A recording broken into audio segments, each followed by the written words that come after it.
भाई कई लोग कहते हैं बेटी की विदाई में सबसे ज्यादा माँ रोती है, पर शिव महापुराण कहती है बेटी की विदाई में जितना बाप रोता है शायद उसके बराबर कोई नहीं रोता होगा, क्योंकि बेटा माँ को प्रिय होता है और बेटी, अरे बोलो तो, बाप को प्रिय,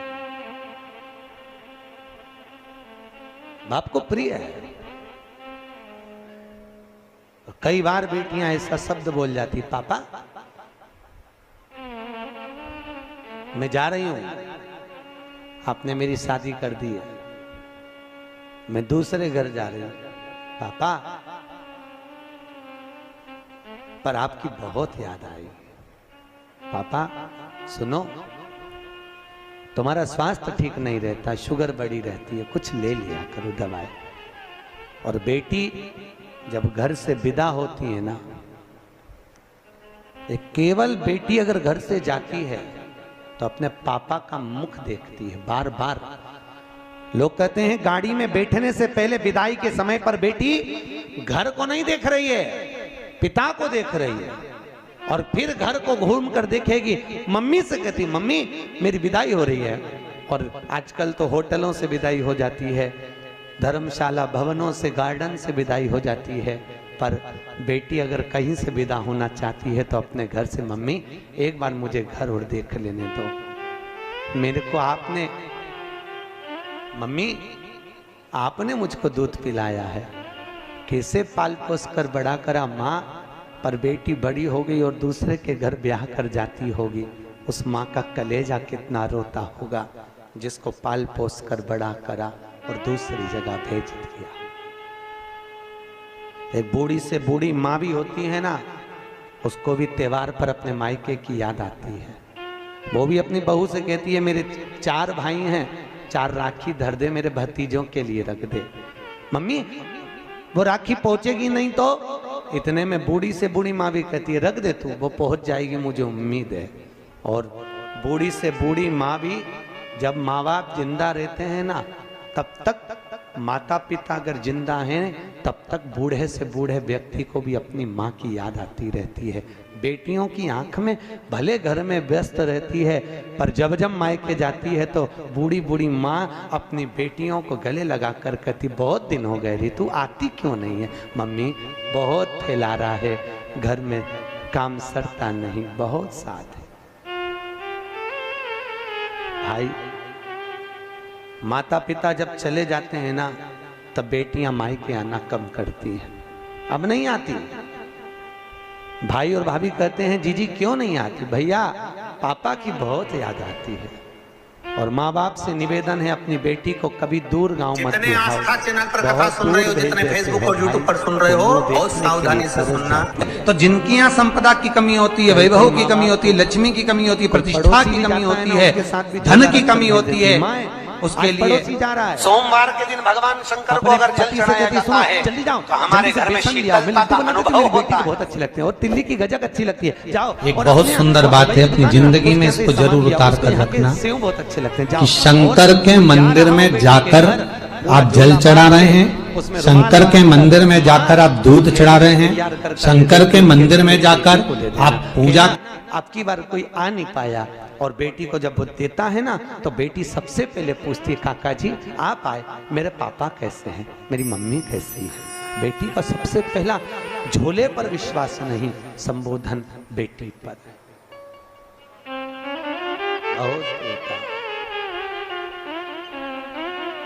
यहाँ भी मेरी बहनें बैठी हैं, माताएं बैठी हैं। जीजियों ईमानदारी की बात है, कैसे आप लोग अपना घर छोड़कर आते होगे, दरवाजे को जब देखते हो, और कई बार अपने खिलौने के कमरे में भी जाते होगे। अभी भी शादी होने के बाद भी आपको अगर मायके की याद आती होगी ना तो पापा के साथ बैठकर खाई हुई वो रोटी जरूर याद आती हो। मम्मी गरम गरम उतार के देती जाती है और तुम्हारी थाली में लाकर देती है, और तुम कहती हो मम्मी पेट भरा गया, एक और खा ले, एक और ले ले, मैंने तेरे लिए बनाई, थोड़ी सी मोटी कर दी है। तुम्हें याद आती होगी माँ जो पतली पतली दाल बना देती होगी एकदम पानी जैसी, क्योंकि जब तुम थे तब उसकी परिस्थिति नहीं थी। ना जाने किस परिस्थिति में तुम्हारा विवाह करा होगा, कैसे परिणा कर भेजा होगा। रात रात भर माँ बाप भी जगते रहे तुम्हारी शादी के समय पर, और बाप ने अपनी पत्नी से कहा जो जो उसको अच्छा लगता है उसकी पेटी में रख दे, उसकी अटैची में रख दे। सुनो, उसको थोड़े से कोई फ्रिज कोई कूलर दे दे, तो पैसे नहीं है, मैं कर्जा कर कर ले आऊंगा, उसको दे दे। कोई माँ बाप बेटी को विदा करता है, क्या नहीं दे साहब, उसने अपने प्राण तक निकाल देता है, सब कुछ दे दिया। बेटियां पूंजी है साहब, धन है, बहुत बहुत पूंजियां हैं। कैसा परिवार। माँ सबसे पहले मायके में भोजन करती थी और यहाँ सबको खिला देती है, आखिरी में 2 रोटी लेकर बैठती है ना, तब याद आती मम्मी तू सबसे पहले खिलाती थी, आज कोई पूछने वाला नहीं। आज बहुत याद आती है तेरी रोटी की माँ, और बहुत याद आती है माँ तू, तेरे द्वारा दिया हुआ मेरा ज्ञान। माँ कभी तो आया कर हमको देखने के लिए, कभी तो हमारे दरवाजे तक पहुंचा कर। और माँ जब मायके बेटी के ससुराल जाती है ना, और बेटी को सबसे पहले देखकर कहती कितनी दुबली हो गई तू, कुछ नहीं पाया, ले मैं बना दूं क्या? नहीं मम्मी, वहां आती हो तुम खिलाती हो ना, आज मैं तुमको बनाकर खिलाती हूँ। माँ आंख में आंसू भरकर रोती हुई बिलखती हुई बेटी को देखकर कहती है कितनी प्रपंच में पड़ी है।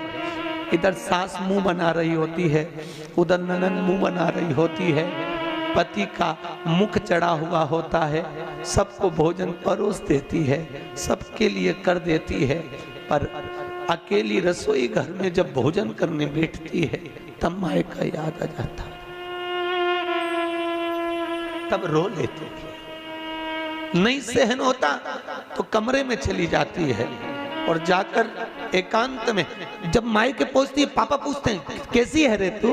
पापा मैं अच्छी हूं। कितना दिल में दर्द लिए हुए, कितना दुख लिए हुए, कितनी तकलीफ लिए हुए बेटी अपने जीवन का निर्वाह करती है, अपने जीवन। भाई दक्ष प्रजापति की कथा कह रही है, दक्ष प्रजापति ने सती को अपने यहाँ रखा, हिमालय राज ने पार्वती को रखा, जनक जी ने सीता को रखा। जब तक बेटी घर में रहे तो समझना भगवान की करुणा है, और खूब प्रेम से रखो। ना जाने उसके किस्मत में, उसके भाग्य में तुम करोड़पति का घर भी देख कर दे दोगे तो ना जाने क्या उसकी किस्मत है और कितना उसको मिलना है। ये उसका भाग्य है, उसका भाग्य उसके साथ, किस्मत उसकी अपने साथ है।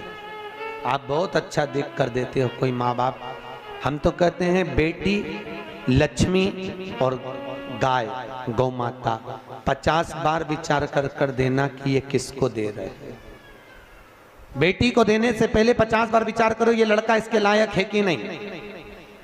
गौ माता को, ब्राह्मण को जब दान करो तो कहते हैं लोग हम हमारे पिता के निमित्त से गाय का दान दे रहे हैं। गाय का दान तुम ब्राह्मण को दे रहे हो, ब्राह्मण को दिया, ब्राह्मण के यहाँ खुद रहने की जगह नहीं, वो चांदी के खुर